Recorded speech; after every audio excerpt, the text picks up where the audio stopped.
अगं पुरी, आपल्या नशिबात ता थई हेच लिवलं आहे ग.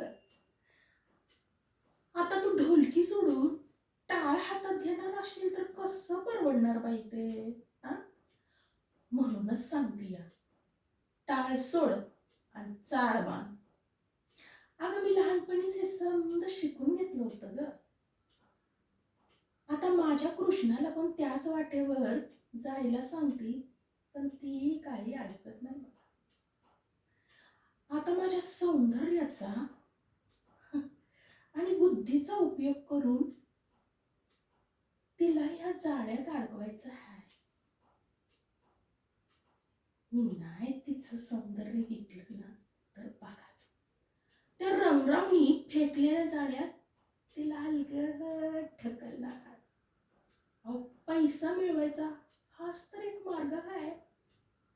म्हातारपणाची काठी आहे आणि कृष्णाच्या पायात चाळ बांधायचं हेच एक स्वप्न आहे.